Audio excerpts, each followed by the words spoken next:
Hi, and welcome to the Restorative Wellness Clinicians Corner, a video series exclusively for functional health professionals, where we interview the top experts in the latest research, products, tools, and best practices for getting your clients exceptional results.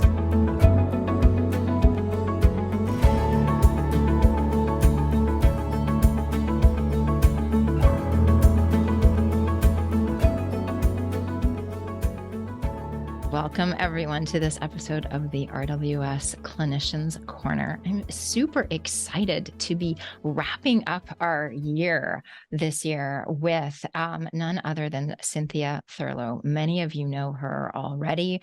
She is a world expert on women's metabolic health, intermittent fasting. She's the author of the best-selling book on intermittent fasting transformation. She is a 2 times TEDx speaker, with her second talk having now more than 14 million views. Yes, I said that correctly. She's the host of the Everyday Wellness podcast, and I believe a few others. We'll dig into that.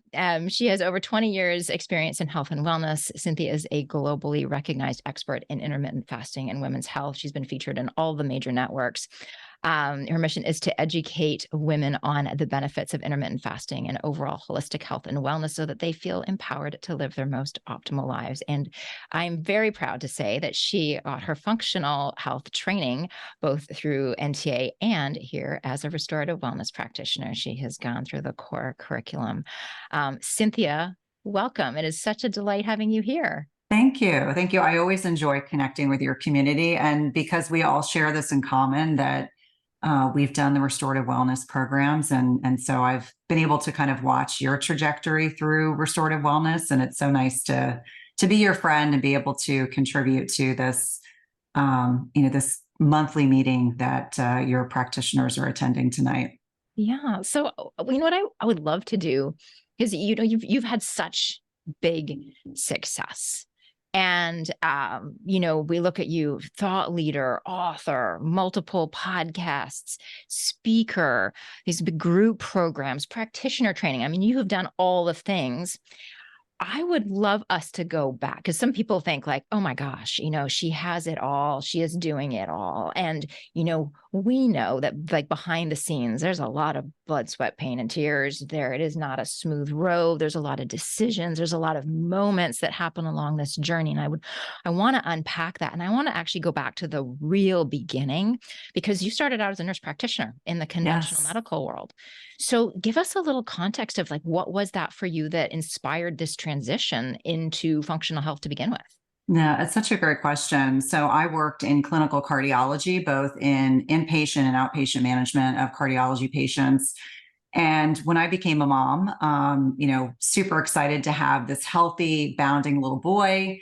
And my son had terrible eczema. And the kind of traditional allopathic way of addressing eczema is with high potency topical steroids or just steroid cream. And then no nutritional changes, no avoidance. And I was exclusively breastfeeding my son at that time. And I recall asking the pediatrician over and over and over again, because his eczema was so bad. I was like, what am I doing wrong? Clearly something I'm doing is exacerbating this. And they would say, no, Cynthia, it's nothing you're doing. His skin is dry. It's wintertime. He was an August baby. He started developing eczema. And so after about a year, I got a bit more persistent, and I requested that we see a pediatric allergist.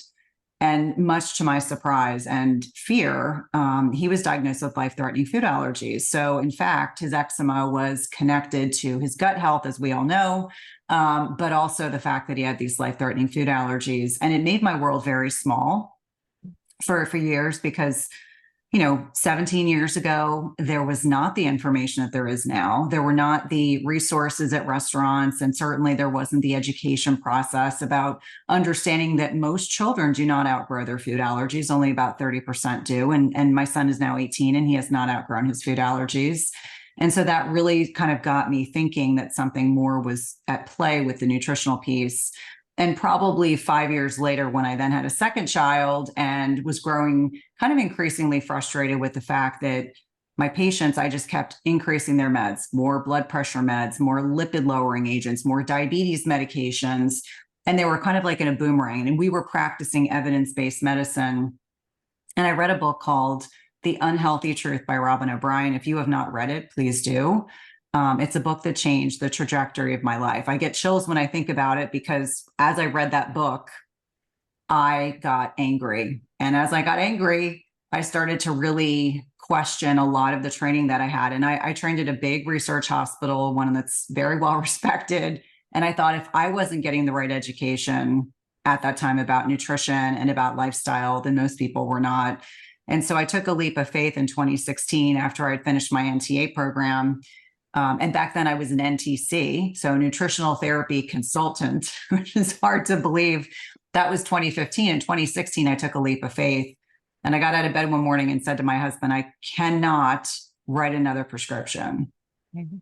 I can't write another prescription. I had no business plan. I don't recommend this for anyone. No business plan, no idea how things were going to work. I just said, I know I can make a larger impact by leaving clinical medicine and not playing small. I felt like I was playing small. And I really felt called and compelled to this work. And so nearly instantaneously, this is the irony, is that I started attracting women just like me, women in perimenopause and menopause who felt like they didn't have a voice. And so then I started creating programs, and it kind of, ebbed and flowed from there. And so started with that training, continued my education with restorative wellness. I did the first 3 classes. And, for me, it was really an evolution. I just leaned into what I was interested in, and really became it really gave me an opportunity to connect with other women and their families and support them. And I started out with a one-on-one practice. Yeah. And that was my biggest income stream. And it was a substantial income stream back then. But then as I started learning more about other things I was interested in, I had to kind of diversify. But that's where it stemmed from. But I had no business training. And this is where I tell people, don't make my mistake. Don't leap before you think. But it all ended up working out ultimately, because I started investing very early on in business coaching. That was something that I started almost instantaneously. I think for everyone listening, and I'm sure Margaret would echo this as well, that you have to invest in your business. And if it makes you kind of scared, frightened, oh my God, I can't believe it, then you're doing the right thing, because you're leaning into expanding where you are. And even I was just at a business event this past weekend and did another one of these, oh my God, I can't believe I'm investing in this kind of investments. But each time I've done that, I've leveled up my business, my mindset, and everything else. And so I think that plays a large role in my success, is that I've been willing to invest, to educate myself, to make sure I'm being inspired by people. I'm getting really good coaching. So I know for each one of you, you get amazing coaching working with Margaret, but for each one of us, we have to invest, whether it's mindset work, whether it's energy work, whether it's, traditional business coaching. We all need it. It's all so important. You say I don't do what I did. I actually think what you did is one of the keys to success, because you jumped and you didn't have a backup plan. So you didn't have an option. No, that's what I did largely at the beginning. My background long before any of this was as a business coach. And I thought, oh my goodness, I'm a business coach. The business part of this is going to be so easy. But as a business coach, and a business consultant would be a better description of it. I mean, I worked with some small businesses, but I would work on I'd be courting a business for a while. And then when I would land a deal, it would pay my income for a good 6 months, like all of it. Right. Or just, if I had 2 to 3 clients in a year, I was doing great. And so I applied that same strategy. And what happened was I was so confident, a little overconfident in my business acuity that or business acumen, I guess is the right term, that I sort of fired all of these business coaching clients. And I thought, okay, now I've got, I've graduated freshly out of Nutritional Therapy Association. I'm just going to dive into this work. And I did the same kind of approach, and someone would come into my office and we would meet for an hour and then they'd leave. And I was like, wait a second, that's not a half year of income. So, but here's the thing, like with you, I just had to figure it out.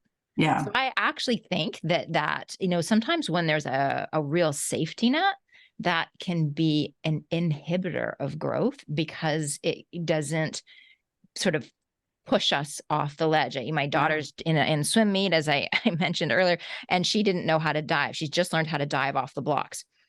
And at a very first swim practice when they were doing this, she goes into the swim coach. She'd never done it before. And she went to the swim coach. The swim coach popped her up on a thing, put her in the position and just pushed her off.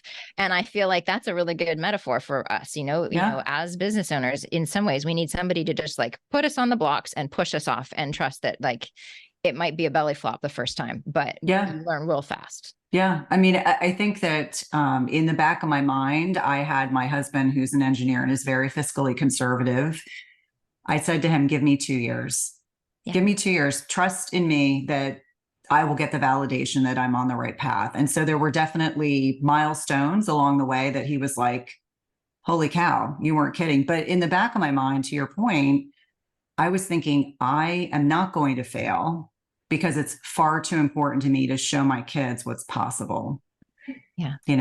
Show them what's possible when you dream big. Like I always tell them, big, audacious goals. We're in the flux of college applications, and my son's applying to engineering schools, and engineering is like one of the hardest majors to get into, rightfully so. And, he had this moment of hesitancy about 3 months ago. He said, maybe I should apply to data science. Maybe I should apply to chemistry or physics. And I said, no, you're all in. You go all in. And so I'm so glad, because he just got his second acceptance. So he's gotten all acceptances, which has been really great for his ego. Of course, probably out of 12 schools, there will not be 12 acceptances. But for him, like helping him understand, like lean into, like it's better to lean in and say, okay, I got a course correct. And maybe I didn't get into my top choice, but that's okay. That's not where I'm meant to be. And for the same thing, like maybe you have a client bundle that you're putting together for the new year, or you're created a new program. Sometimes things don't work out on purpose. There's a divine inspiration, the God, the universe, who believe in, that will kind of steer us in the direction we're supposed to go in. So I never look at things as that was a negative thing. That was a valuable learning opportunity to push me in a different direction. 100%. So you're in practice, you're working with women who have similar, sort of a similar life situation, similar frustrations as you had. We talk a lot about niching, right? And there's always this like, do I niche? Do I not niche? And I remember a few years ago, you and I were having a conversation about this. And you're in a pretty unique situation in that your niche sort of found you. And I love that, because I think sometimes that's the most, if we try to balk. I'm a big believer in niching, and I'm also a big believer that you can't force it, right? So can you tell us your story? Because this has really kind of came together around that TED Talk, correct? And can you tell us like, how this niche found you and how that has evolved? Well, and what's funny, in 2018, and for everyone that doesn't already know this, I'm a big introvert. Margaret knows this about me.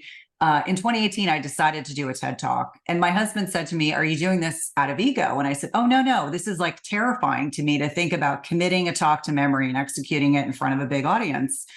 And so when I hired a business coach for TEDx coaching, he kept saying, what is perimenopause? Like he was baffled. He had never heard of this. He was like, clearly we need to talk about this. So the initial impetus was to do a talk about perimenopause.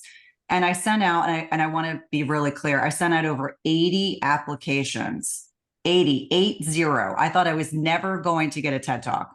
And so I was offered one in October of 2018 that would be in December. And then in December, I was offered a second. And if you know anything about these talks, you can't do it about the same subject. And in December, when I accepted this other talk, my husband was like, I was like, what do I know a lot about? He goes, oh, intermittent fasting. And that was as easy as the decision was to do the second talk on intermittent fasting.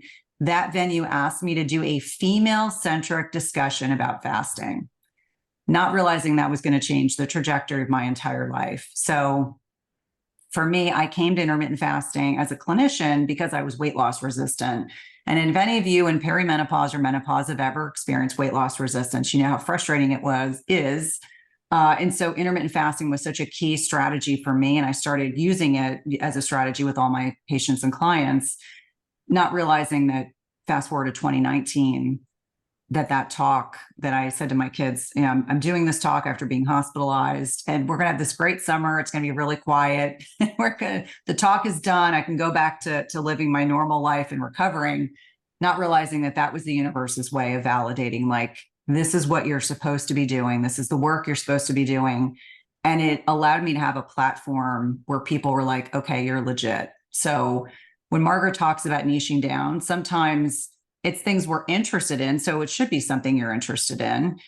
But then the universe, God, whomever you believe in, is going to validate for you that this is absolutely positively what you're supposed to be doing. So intermittent fasting is probably what I'm best known for. But there's a whole lot more to my kind of metabolic health experience.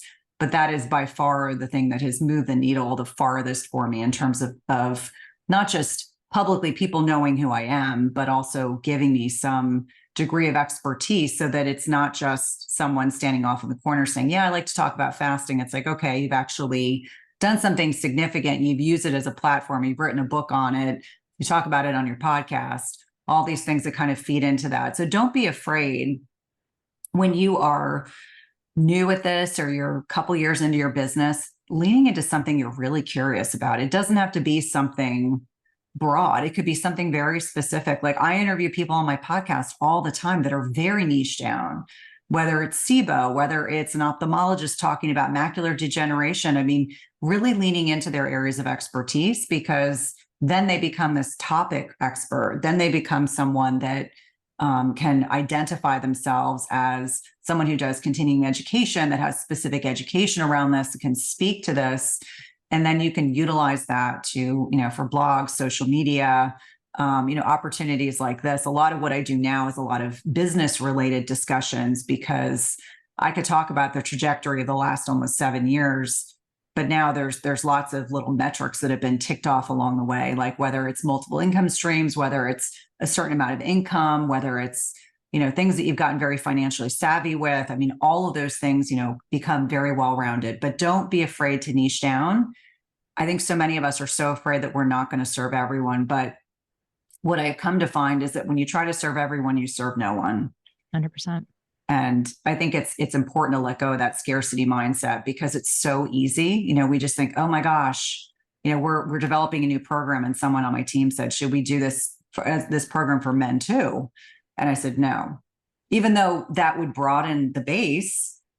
Like we need to stay in our lane. Like that can always change. But I said, we really need to stay in our lane, because if we start veering off and talking to men and to kids, and, then we're not serving our base. And that's so important. And you can always course correct. You can always change. You don't have to be known forever as one particular topic expert. You could have several things that you're well known for, but just make sure it's things that you're interested in talking about.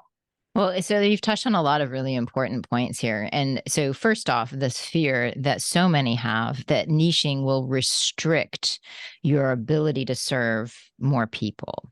And I would argue, looking at you and just intermittent fasting, I mean, that's one tool in our toolkit, right? And it's not like you only end up talking about this one strategy, because it influences everything. You end up talking about everything from macronutrient ratios to digestive health to like overarching fitness to mindset yes, your target is women, but that doesn't mean that men don't learn from you. That doesn't mean that, there's so many ways that things are applicable. And we know that the body is so incredibly interconnected. That's the beautiful thing about the functional approach, is that we're looking at the whole system as opposed to these isolated components. And given that framework, if you become the specialist in one aspect of that, it necessarily touches on everything else, right? So I think you're just such a great example of something that you might think can be like super niched, and yet clearly it has not impacted your ability to serve, hundreds of thousands, probably millions at this point of people. And then you also mentioned it from the perspective of the podcast host. It is much easier to interview someone on a topic when they specialize in that thing, right? Because then you know that you can go deep, right? Yeah. And I think that that's another thing we often get asked, like, well, how do I get to become invited on summits, on podcasts, as a speaker on stages? To do that, you need to have your thing, right? Whether that is a time of life, a specific health ailment, a strategy, a particular diet, like different, there's many ways to slice and dice it. But until you have your thing, it becomes real. Like think about all of the different summits that we see, and you might see similar speakers talking about their thing, but they'll relate that thing to the topic of the summit. So you start to get a sense of the fact that it feels niched, but it actually has the breadth and ability to touch many different things. And I think that's very important. Like, I'll give everyone an example. I was just on Felice Gersh's PCOS, so polycystic ovarian syndrome summit. I mean, I'm impacted by PCOS personally. I'm thin phenotype, meaning thin person with PCOS when I was younger. And intermittent fasting is one of many strategies that can be utilized to help address PCOS. And so depending on what summit or podcast, I'll say, tell me about your listener base. Tell me how I can best serve them. And so it's really making sure that message is just, depending on your curtailing or ensuring that what you are covering is applicable to the audience you're speaking to. Even before we started talking tonight, Margaret and I were discussing like what would be of greatest value to you all. And so I'm making sure that my answers are addressing the specific concerns and needs of this community. And so there's lots of ways to layer your niche without being like, putting your blinders on. And I would actually argue that I have talked about metabolic health for 25 years. Intermittent fasting, just one aspect of it. So that's how I can continue to talk about all the things related to metabolic health and still honor my background, my base, but also feel like I've got more to talk about. It's like peeling an onion, that's the one thing. And to let everyone know, when I'm vetting podcast guests, and I do that for my team will organize everything and then I make decisions. A lot of times people will pitch me ideas and I'm like, there's nothing unique about this individual. It's not that they themselves aren't a wonderful, smart, capable individual, but a lot of people start off with the same narrative. And I'm like, there's nothing unique about this person that is unique enough to bring them on the podcast that I can showcase their area of expertise. So when you pitch podcasts, get granular. Like, how can you serve their community? Even when I pitch podcasts, and I still do that, I'm like, I know a lot about the demographics. I know, what part of iTunes are they an expertise in? How can I serve their community? And, Margaret and I are familiar with this term, go giver. Before you ask something of someone, offer something out of pure goodness and intent. So I may, let's say, for example, Margaret is identifying something that she's looking for, and maybe I'm able to make a connection for her just for the intent of supporting my friend. Those kinds of things go a long way. I find a lot of people will pitch and I don't know them, or they'll say, oh, I'd love to be a guest on your podcast. I'm like, well, that's great. Well, send an email to my team and I'll look at it. And I'm like, okay, they didn't really demonstrate what value they would bring to my community. So keep that in mind. Because for me, we're booking into April right now. Like, we book months and months out. We've gotten very, very even more selective. I would say out of 95% of the people that pitch, we take a very small percentage because I know what my community wants. And that's what I really lean into. And for each one of you, very different backgrounds. And I would encourage you, if you decide to pitch, I'm not sure if this was the direction the conversation was going to go in, but if you decide to pitch a podcast or a summit where you want to express interest in connecting with someone, doing an IG Live, maybe you're doing a Zoom call. Sometimes I will do Zoom calls just like this with other groups and other communities. It's always in the context, like, how can I help support your community? And how is that going to be beneficial for both of us? I think that's very, very important. Like, always making sure you're offering value, even when you're not pitching something, making sure you're offering value to that individual so that they will know that it's genuine and heart-centered and being a go-giver. I think this, one of the things that, I can almost feel in the room that there's some people will think, well, what, particularly if someone is starting out, right, and they don't feel like they have, if they attend an event where there are, real players in the room, or, people that they've really looked up to. And I'm always a believer, you want to put yourself in those situations as frequently as possible. Like, you want to feel like you're the least experienced, dumbest, most junior person in the room. I mean, it's not comfortable, but that's not the point. You're not there to like kick back and, sip a cup of tea watching Netflix. You're there to stretch yourself. You're there to really grow. So, but when you're in those situations, that does not mean that you don't have something of value to offer. Right. So I think something that you really want to aspire to is that kind of go-giver and not come at it from a needing and a taking perspective. Yeah. Go takers. And it comes, I think a lot of people who come from that perspective, it comes from insecurity. Right. And I've been there 100%. So there's no finger pointing. I've been in that, like, well, my God, what on earth could I contribute to this conversation? What could I do for this person who has so much already? And yet, some of those conversations, it's been amazing what I can make an introduction, or I can offer the perspective from what I've seen, or there's all sorts of things. And you just never know what kind of impact you can have on somebody who might from the outside look like, and maybe by all the measures, maybe financially they're doing better. They've got a bigger audience. They've got this, that, and the other. Great. That does not mean that you don't have something to contribute to them. So I think that's a really important piece for everyone to be thinking about as they navigate things. Yeah. And the one thing I can tell you is that initially I co-hosted my podcast. It started at the end of 2018. And then about a year later, my co-host, who's still a friend, clinical psychologist, it really wasn't in alignment with what she wanted to do. And so ironically, right before the start of the pandemic, I started hosting the podcast solo. And I realized how much I enjoyed podcasting. But I decided that if I was going to do the podcast solo, I was going 150% in. And that's when I started reaching out to bigger guests. I remember Dr. Terry Walls, who many of you may know. I mean, she is a physician, a researcher who reversed her multiple sclerosis through diet. And I had tremendous respect for her. And I remember she was like the first big guest I had on the podcast. And I was just like, wow.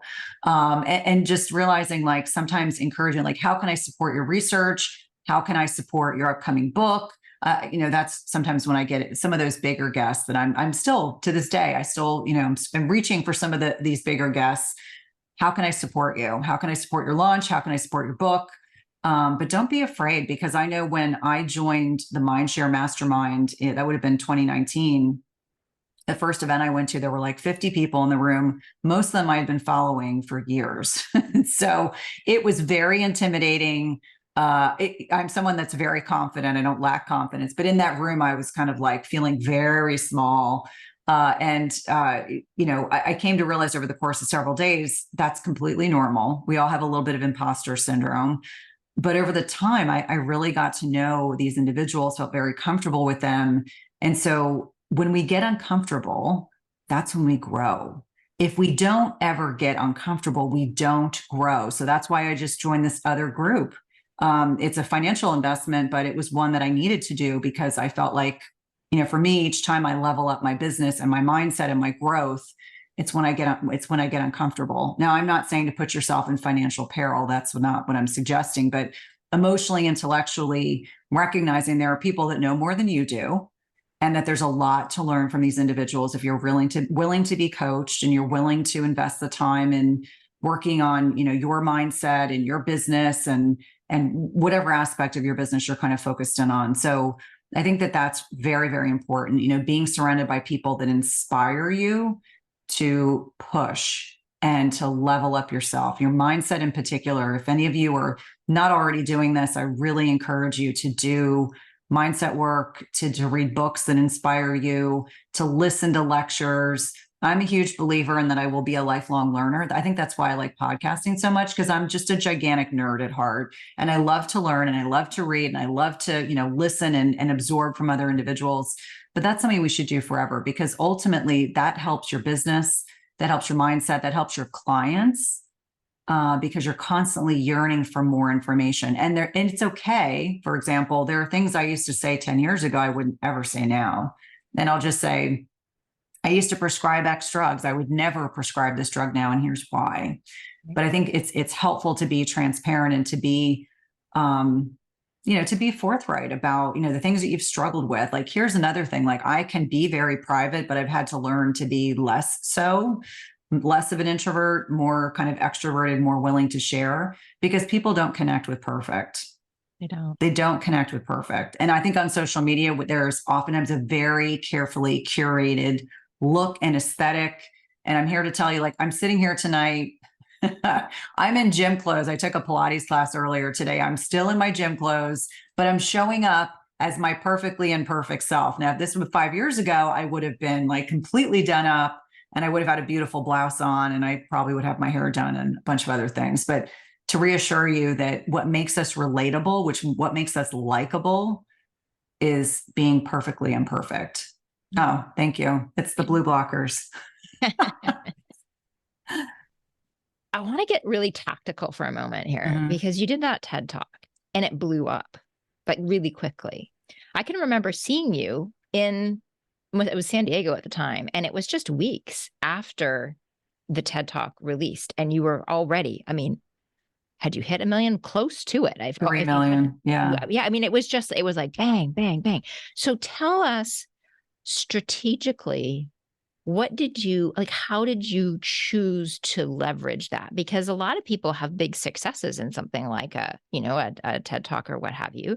But then they're not necessarily as strategic as you have been in terms of taking that and really translating that into something that serves so many people above and beyond. Like, you use this really as your launching pad. So can you talk to us a little bit about some of the strategic decisions, maybe what you did choose to do and what you said no to? Because I'm sure there was a bazillion things that you had to say no to get really clear.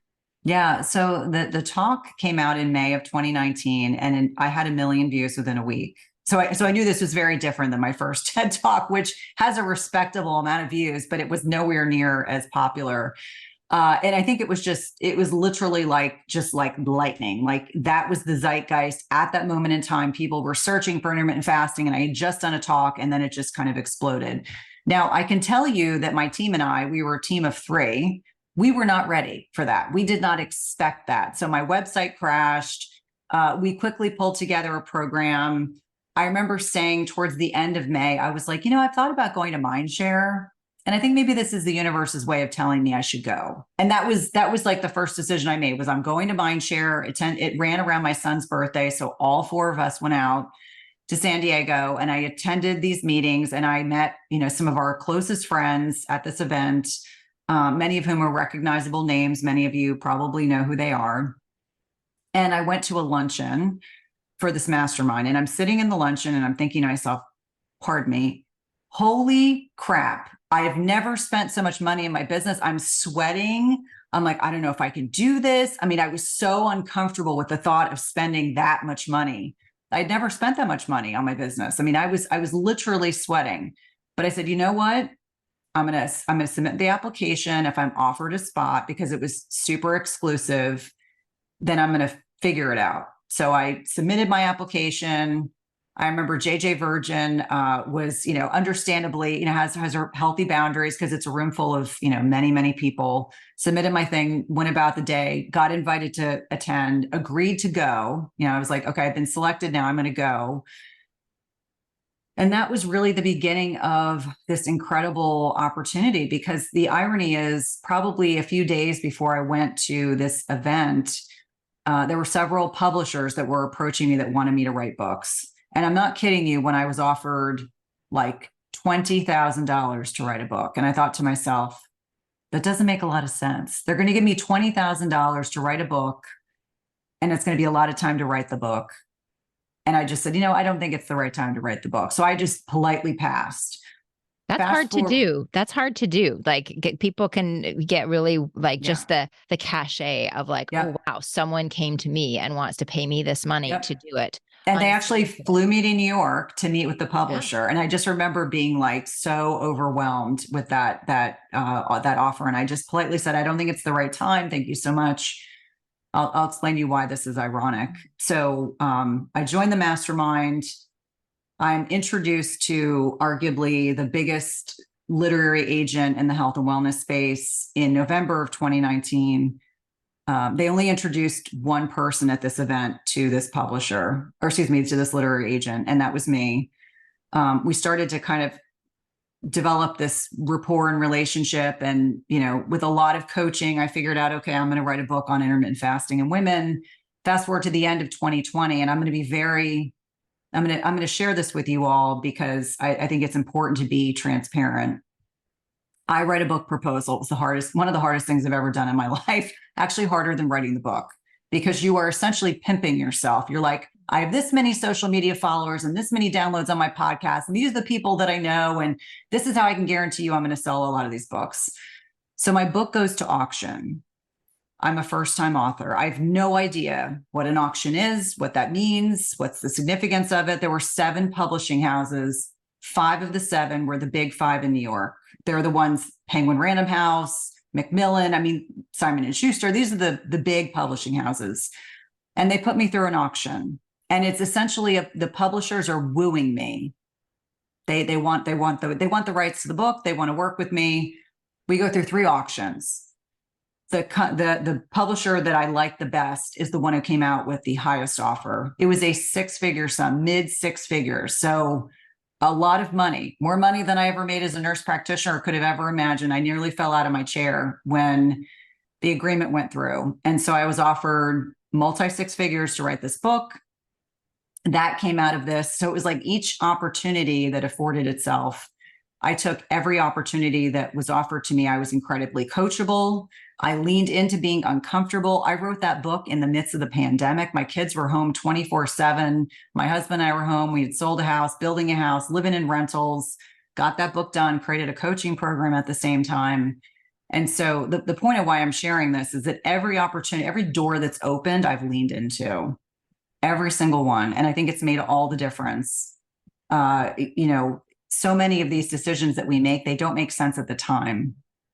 They don't. But I look back now and I'm like, every decision, I trusted my gut. I leaned into it. I grew in the process. That book was published last year. It's continued to sell overwhelmingly. In fact, my lit agent sent me an email on Friday and said, "Are you ready for your second book?" Which I was just like, wait a minute. I'm not sure I've recovered from my first. But the point of why I share these things is that I was not prepared for the success of that second podcast, but I've ridden the wave and I've been so incredibly grateful. Like every day I think to myself, wow, had I not done that talk and without providing too much information, I had almost died about 6 weeks before. I'd been very sick in the hospital, and I did that talk to show my kids I was okay. And so many people do many things in their business and in life for different reasons. And mine had this very pure intent. And so I think when we set good intentions and we have a pure heart, incredible things can happen in your business. And so from that trajectory, it's been like one thing after another, opportunities as they arose, doing supplements, really leaning into the podcast, monetizing the podcast, having the ability to speak at different events, getting paid to speak. I've really been exploring like what intrinsically feels right and saying no to things that don't, and actually evergreening programs. That's been kind of exciting / terrifying to do because I've taught them live for years. And now we're getting to a point where we're evergreening programs because my business is going in different directions. So the point of all of this is when opportunities present themselves, lean into it. Don't be afraid to dream big, audacious goals, because I had been taught as a clinician, I'm a healer.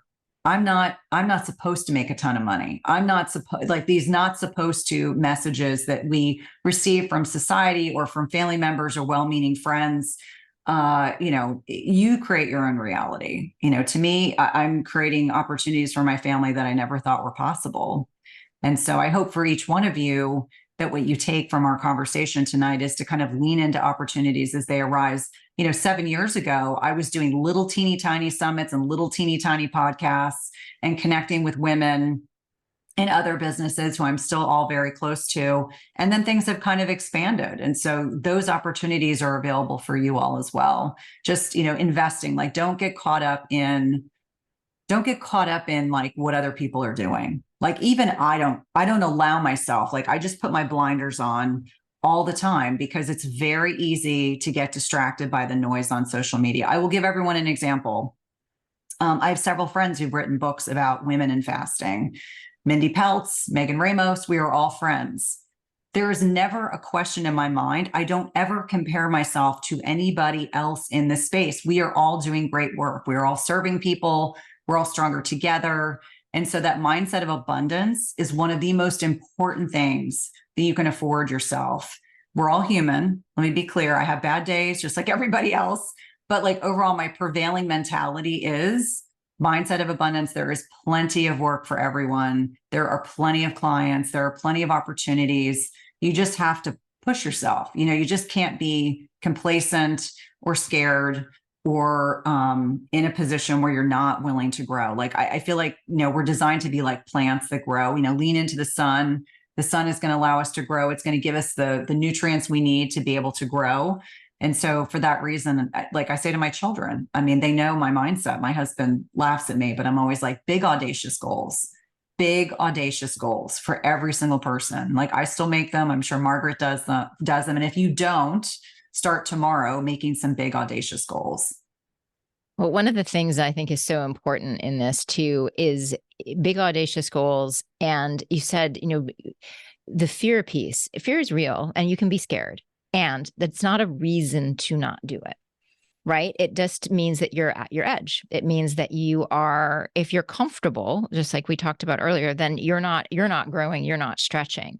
And so every time you start to get really comfortable and kind of, enjoying where you're at, which is fantastic. You definitely want to be enjoying things, but you want to be looking around and sort of challenging yourself as to like, what is that next thing? And feeling the fear and feeling, I keep coming back to my daughter and her swimming because she had her first actual meet yesterday and she was so nervous all day and she's not used to that feeling. This is her first time doing something really competitive. And she was, I feel so like I feel a little sick. I don't know if this is a good idea. And I said, baby, this is awesome. I know it's not comfortable and it's not fun, but you're going to be so proud of yourself on the other side for you do it. It doesn't matter, like swim your little heart out. Absolutely. Give it your absolute all. But what's so important is that you're stretching and that those nerves, they mean that it's important to you. They mean that you're excited. They mean that you're growing. And I think that we all need to continuously and consciously seek those opportunities that make us feel a little like, I feel like I look at my next few months ahead and they're just stacked with things like to the point where I kind of can't look ahead. I look ahead to think of what I need to do today. And then I just focus on what comes today. Because if I look too far ahead, I'm like, oh my gosh, what have I just committed to, But that's where I really want to live. And that's where I encourage all of you to be living as well. Another thing you've said here too, and you've mentioned it many times, being really coachable. And being willing to do things differently. There's that saying of what got you to where you are is not going to be what gets you to where you want to go. And I think that's actually, at least for me personally, and I see this play out with a lot of practitioners and a lot of business owners, we get very attached to our ways. Mm-hmm. And letting go of things, even if they have been successful, it's actually the hardest to let go of when they've been the things that have allowed you to achieve a certain degree of success, because they're actually going to become the things that hold you back from that next level. So I think a great question to be asking yourself in all of this is, if I look at that big, hairy, audacious goal that makes me feel a little queasy, who do I need to become in order to achieve that goal? And then start living as that person, that future iteration of yourself in any way possible. Try to do it. That doesn't mean like, oh, I'm going to be doing great. I'm going to fly first class everywhere. I'm going to do this. I'm going to start spending all that money. That's not what I'm talking about. I'm talking about the mindset, the discipline, the habits. I want to ask you this question because you do a lot. I want you to kind of run us through like, I don't know if day in the life is correct or a week in the life. Like how do you structure your time? You've got kids, you've got a spouse, you take care of yourself. You're a really good example of not sacrificing your self-care in the name of the business. And yet you work really hard and you get a lot done. Can you tell us a little bit, like give us a little insight into how you hold space for all of that?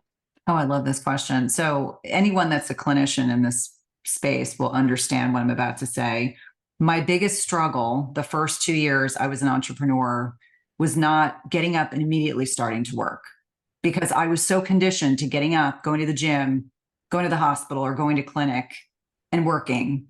So all of a sudden I had this business coach who kept saying to me, it is Cynthia time until 11 a.m. And I was like, I can't do that. It just feels weird. I can't do that.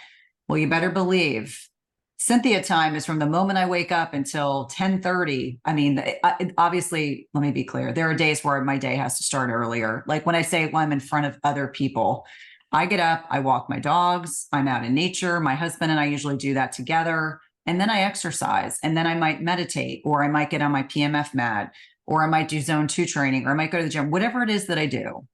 That is the me time. My team knows this. I'm like, you can text me, but I will not be on email before 11 a.m. And I do that purposefully because I've come to find out that I'm a grumpy individual if I don't get my quality time. Like how I show up in life is predicated on me investing in myself. That means I do not immediately get up in the morning and get on social media. Obviously, if there's a disaster going on, which thankfully does not happen often, if at all, my team knows to text me. I'm like, you will always be able to reach me by text, but it's very, very important for me, for my autonomic nervous system, for my parasympathetic nervous system, to make sure that I'm investing in all the things until I get my day started. So I get up, I have green tea, I take thyroid medicine, I take 2 different things for my thyroid. I kind of start my day like that. I drink a lot of water, I drink a lot of electrolytes. Then I get my day started. Usually somewhere between 9:30, 10 is usually when I shower, I get dressed. I will kind of come downstairs. I'm kind of getting my day started. I am always kind of cognizant of over the weekend, like what does my week look like? That's how I kind of plan things out, whether I go to the gym, go to Pilates, whatever it is. I always have a sense of, when is my first meal? Obviously I do intermittent fast, but I'm an intuitive faster, really depends. But there are some days where I don't build in enough downtime in between meetings and podcasting and other things, other responsibilities that I have. So for me, it changes week to week. But I've learned to kind of be very protective of probably 1 to 1:30. That's a time when if I'm going to have a second meal, that's usually when I'm doing it. I usually work up until 3:30, and then my youngest child goes to a high school in the city. So my husband and I are constantly kind of fluctuating around him. I have specific days in my business for podcasting. I have specific days where Thursdays are my day that I work in my business, but behind the scenes. It's a very protected day. That's the day I go to doctor's appointments. That's the day if I have to get my teeth cleaned. I mean, that is a very protected day. I do work within my business, but it's the day I get stuff done behind the scenes. We have very structured team meetings. I mean, I have one big team meeting a week. Then I have very specialized team meetings. I have people that handle marketing. I have people that handle podcasting. It's important to have separate meetings so that we can have very targeted 15 or 20-minute meetings. I'm a huge fan of not over meeting. Like we communicate in Slack. I think that's helpful to say, because text messaging, it's impossible to go back through and try to find the text message that has the number for the person you're trying to find to call. So I think, some degree of organization is very helpful. But I would also say that for me personally, amidst all of these responsibilities that run the gamut from podcasting to marketing to public speaking to, front facing in the business, either webinars or programs, is a prevailing desire and need for personal development. I'm going to show you a book that's sitting on my desk. So I have indeed been reading this. Many of you are probably familiar with this book. It's called Human Design. Mm-hmm. I'm a manifesting generator. And what has been amazing about understanding human design is understanding that when I make decisions from a place of intuition, I never go wrong. Every decision that I've made that you've heard me talk about, leaving clinical medicine, doing a TEDx, joining that first mastermind, joining this group that I just joined, and deciding on who was going to publish my book, et cetera, was made from a place of intuition. I have zero doubt when I'm making decisions from that place. I am very cerebral, though, let me be clear. But when I struggle in my head, I never make the right decision. So leaning into that intuition piece and human design, if you're not familiar with it, is based on archetypes. It's based on like what time of day and where you were born. It is so spot on. It's scary. Actually, one of my business coaches introduced me to this, and I now recommend this book quite a bit. It sits on my desk, which says a lot. But the personal development piece, whether it's human design theory, whether it's listening to a podcast, whether it's taking a course, I am always learning. I'm always educating myself. It doesn't necessarily have to be medical related, although that's easy for me. Right now I've got a course on autophagy, one on sleep, one that's Peter Attia's, one's on GI maps specifically. I'm always learning. There's always something else to learn. So being a lifelong learner to me is critically important. And I think I did a kind of a convoluted job describing my day. It's not the same day to day is what I'm trying to say, but I have a very clear time frame in which I work. I have very clear boundaries about when I don't work. My kids are both teenagers. They are a bit more independent than they were when they were Margaret's children's age.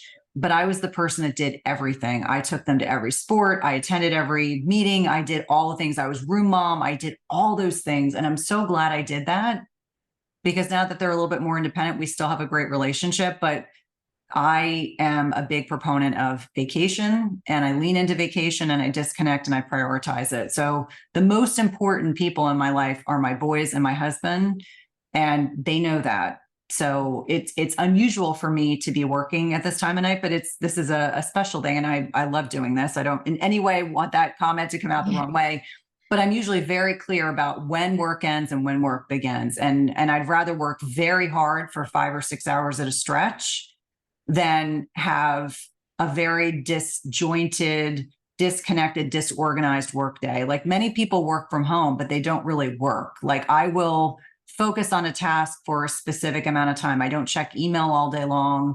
I try to be off my phone as much as possible. I try not to get on social media other than in the morning and maybe in the evening. And those kinds of boundaries are things that are very, very important for entrepreneurs, because it's very easy to just be accessible 24/7. And in fact, I have team members who are younger, they're in their 30s, and they're sometimes very accessible. And I'll tell them, I'll usually just put a text and I'll say, for Monday, just for agenda. So they know, like, you don't just put a check on it, let me know you saw it, but there's nothing that needs to be done right now. So I think in many, many ways, finding your system that works for you is certainly very important. This is what works for me. But I would encourage everyone, don't lose sight of how important sleep is, self-care, however that looks for you, nutrition. I mean, I didn't even touch on that. I'm carnivore-ish. I eat a lot of meat. I eat a lot of vegetables. That works well for me. It doesn't mean it works well for everyone. I'm dedicated gluten and dairy-free. I just tie that in there just to say, this is what works for me. It may not work for other people. But honoring my body and my own bio-individuality means that unfortunately, some of those foods just don't work well for me. I'm sitting here. There's so many questions. I'm loving this conversation. We've gone a little bit different direction than I actually originally had planned, because we were going to talk about your supplement line too, and kind of like unpacking that. So I want to, let's talk about that a little bit here, just really quickly, because I'm realizing we've just only got a few minutes left. This is one of the things you've done more recently, is come out with, I love this inositol. Oh, good. I really love it. And so I wanted to, there's different ways, you've chosen the route, not white labeling, which is what a lot of folks do in the functional space, is white labeling. You chose the route of picking a very small, very specific set of products that are yours. Can you explain that decision and some of the, if there's anything that has surprised you in this journey, or like kind of how that came about? Because that is a really some people do it, but it's definitely the exception, not the rule. Yeah. So I did start out with white labeling. I found white labeling to be, if anyone has a full script account, I made no better money white labeling than I would if I had just had a full script account. So when that reality clicked for me, I was like, this is stupid. This doesn't make any financial sense. I don't need to have a label on something and my output is more than my input. It just made no financial sense. I think in order to make white labeling work, you have to be buying tens of thousands of products, and that just made no sense for me. So I did go that route. You can't customize, and that was one of the things I found frustrating. So when the opportunity arose to do co-branded supplements, so I have a company that, they work with me, and I tell them what I want to do, and then they kind of run with it, but they package it, they ship it. I mean, they handle everything. And so we have a 40-60 split. I get 40% and they get 60%. And it's a larger financial investment up front. We initially start with 1,000 units, so 1,000 bags of creatine or inositol or bottles of alpha GPC. And then once those are sold, I make my investment back. So there's a heavy incentive on me, but I've sold thousands and thousands of supplements in the past year. So that came to pass. That was terrifying. And then once I sold the first 1,000 units, I was like, whoa, okay, this worked out great. But I utilized the podcast. Here's something that I really encourage you to consider. My podcast is heavily monetized. That means that I have podcast sponsors that make substantial investments and commitments to the podcast. Podcasting is not inexpensive. And that's for full transparency. I would say it's $2,500 a month just to have an editor, pay for all the things. I mean, at bare minimum, that's what it costs to run the program at bare bones. That's not even my team. That's all the other things that go into it. So I use my podcast as a marketing tool. Yeah. I don't overdo it, but when I bring a product to market, I do a totally dedicated podcast to that topic. So I've done 3 on creatine. I've done several on inositol. I've done 1 on alpha GPC, because I want my community who are very trusting, and I heavily vet things. Like, I don't even have a podcast sponsor unless I like, use, and recommend their product. And we turn so much business away. And I see other podcasters that don't do that. They'll just glob on to whoever wants to work with them. And I'm like, I work from a place of very high integrity. I have to like it, use it, and be able to talk about how I like it and use it for a number of reasons. So, talking about the supplements, introducing them as a concept, talking about the science. So my whole background is really science-based strategies for perimenopause and beyond. So we didn't even talk about that, but that's like my YouTube slant. I think very much about that as it pertains to the podcast. So I've used my podcast as a marketing tool. So just to be thinking, everything feeds into one another. So it's a very symbiotic relationship. So when I bring something to market, we're talking about it on social media and emails, on the podcast. So it is introducing the concept multiple times. It's also not abusing my community. So we have launched over the course of 13 months, 3 products.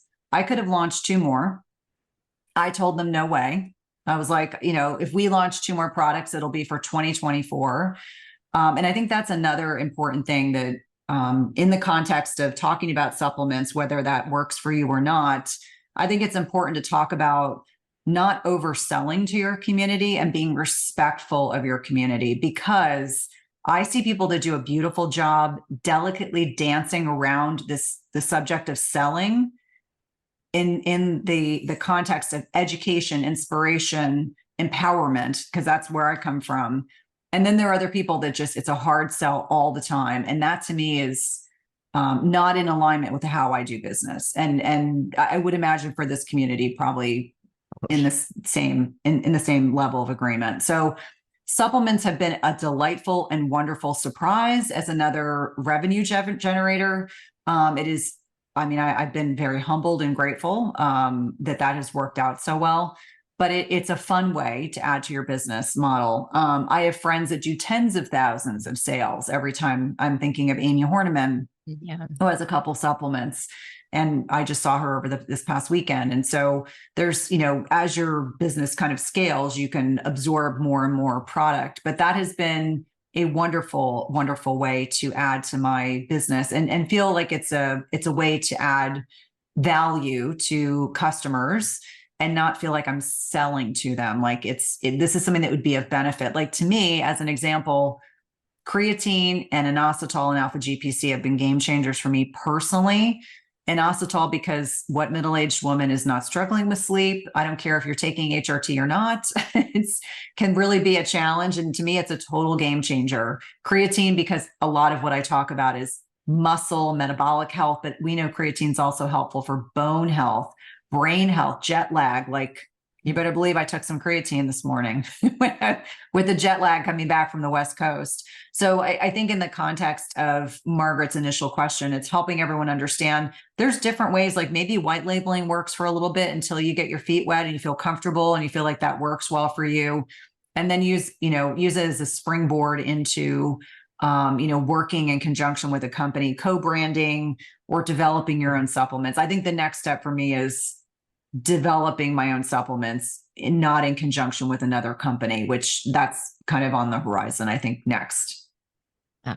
Yeah, I think I love that you have so many different examples of how you have branched out, right? You've done the one-on-one. Do you still see clients one-on-one?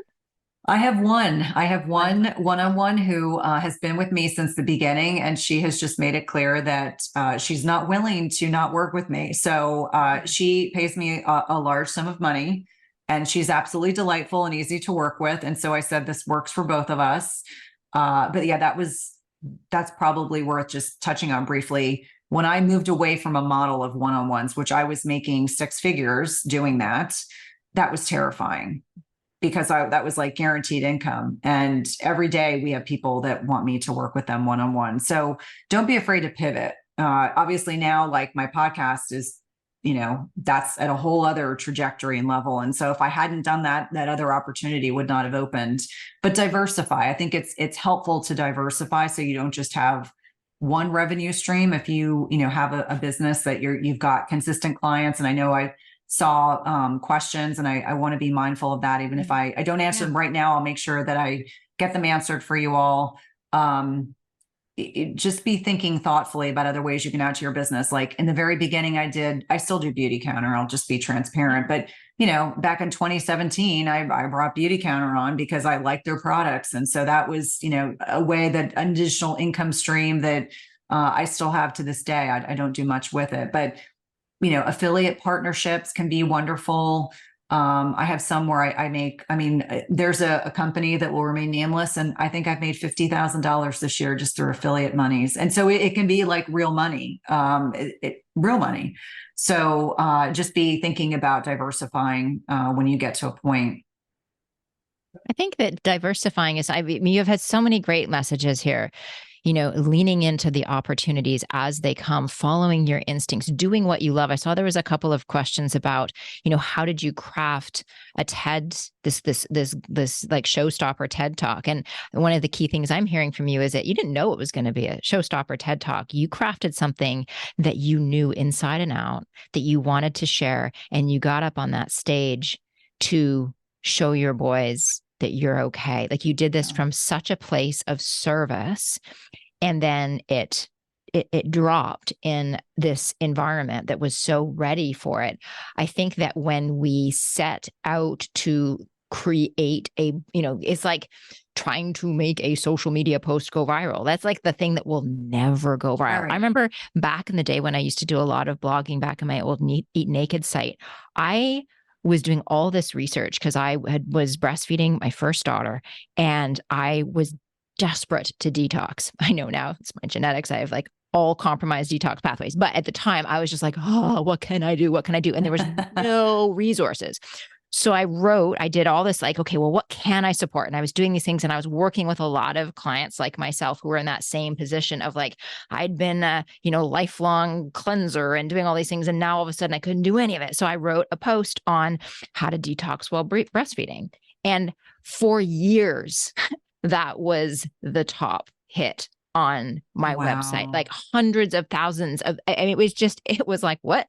This kind of has nothing to do with anything I would ever talk about. I was all about the gut health and this, that, and the other. And then this thing, it just landed, and you never know. So I'm hearing that as a key message. I'm hearing the be really coachable, be super focused, set those really clear boundaries, set audacious goals and go for them, and just like lean into them.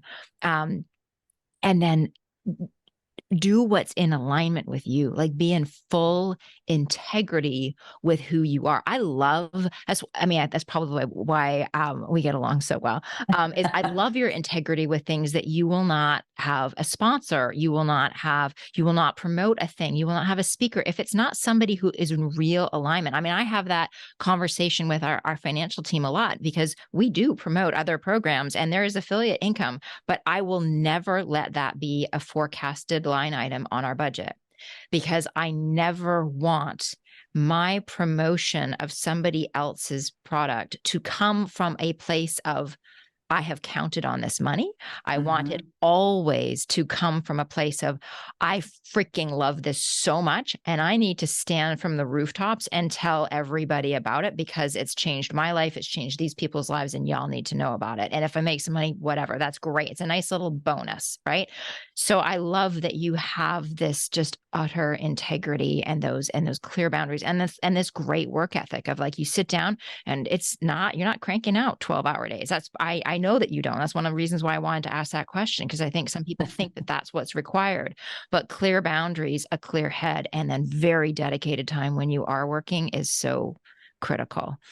And now we've got really important questions about the blue blocker Yes. glasses. I'm reading everyone's comments. So Good Ideas is a good example of, I tried the product in February. They initially approached me about podcast sponsorship, and I'm not kidding you.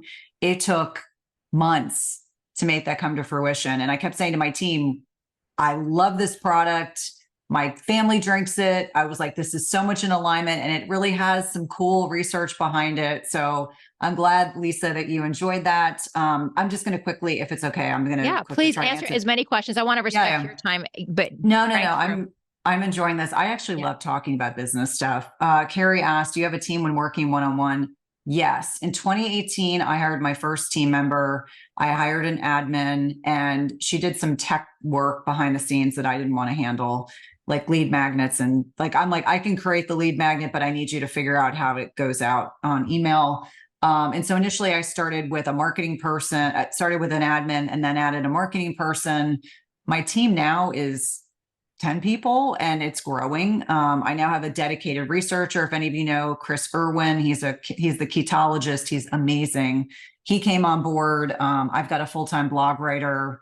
If you notice, my YouTube channel has kind of been evolving. She helps with YouTube scripts, because that is like, holy cow, that's like another job. So now I've got 10 people, but that doesn't count the podcast people or other independent contractors. Victoria asked a question about inositol and the COMT mutation. I have a COMT mutation. I know this as a fact, but I don't know of any research on any contraindications between myo-inositol and COMT. It works well for me.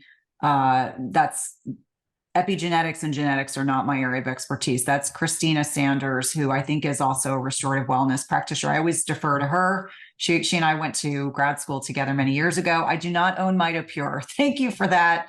That is owned by a company based out of the UK, out of the EU. I have had their CMO, Dr. Singh, on as a guest. I do like their product quite a bit. I use that interchangeably with creatine. I think it's a great product. I use the powders. I don't use the capsules. Is it taking existing supplement? Okay, so we were talking about white labeling, systems, generators, manifestors. I love this. Someone asked another question that I saw kind of farther up. How did I advise such a great TED Talk?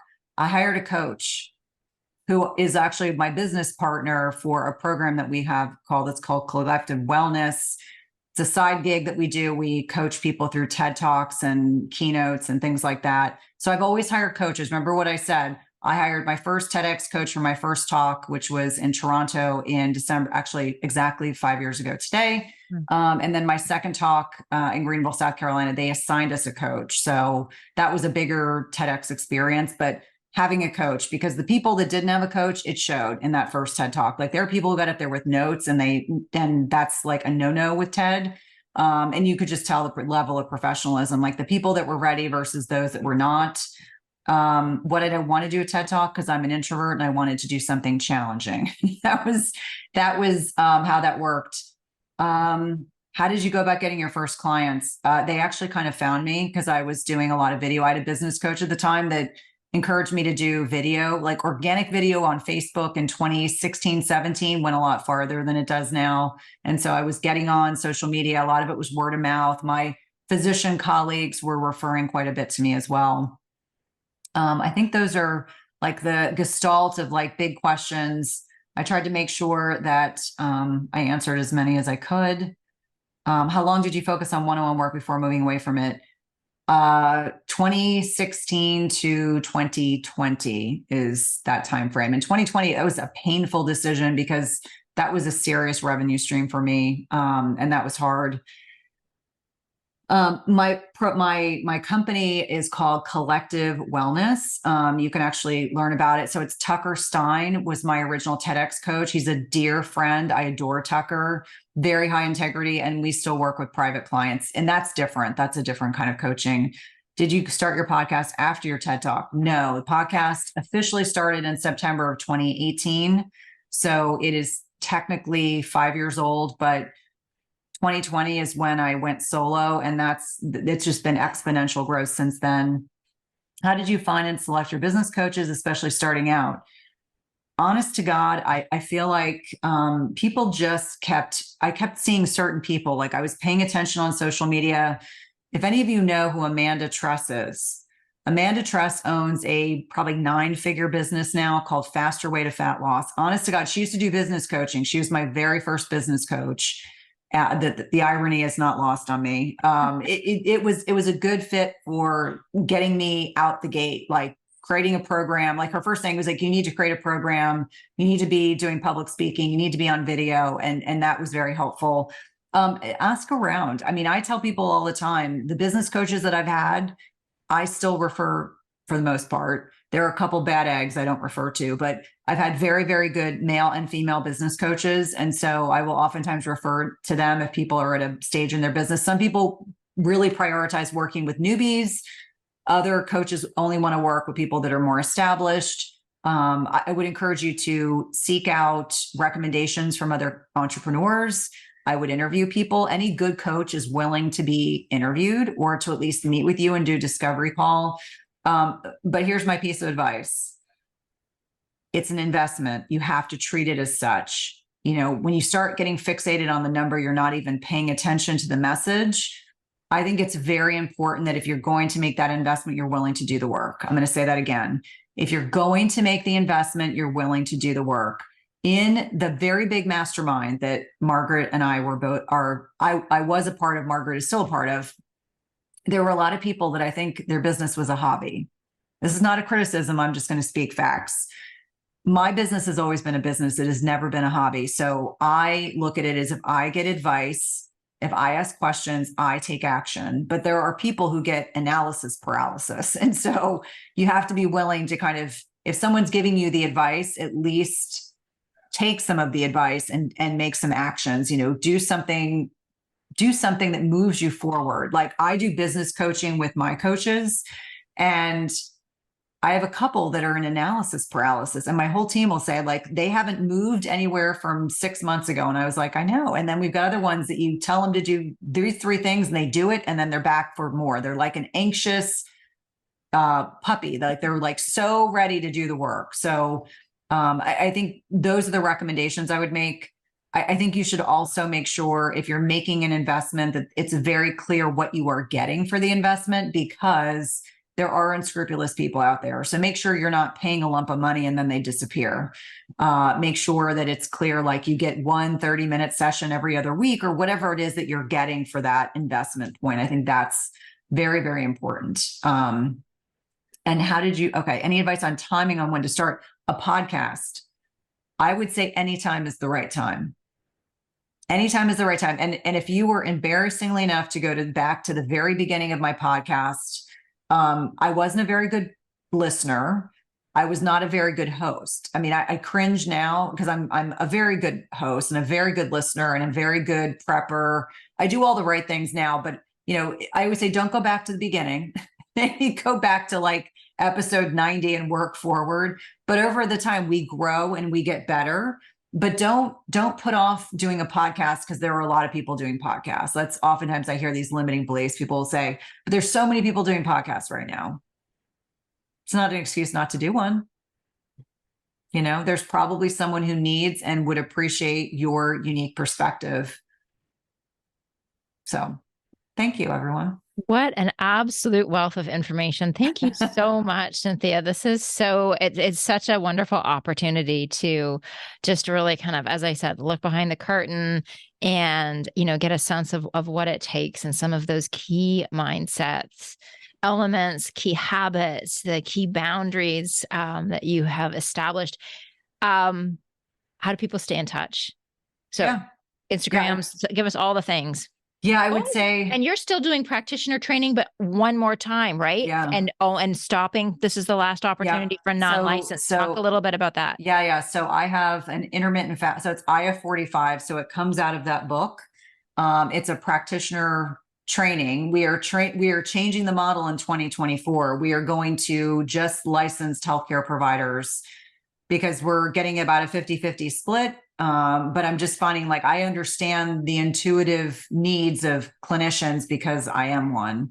But probably for the next 2 weeks, we'll probably keep the program open. So if you are a non-licensed professional and you want to be able to utilize IF 45, which is my 45-day program for intermittent fasting, there's more information on my website. You would have to reach out to my admin support at cynthiathurlow.com.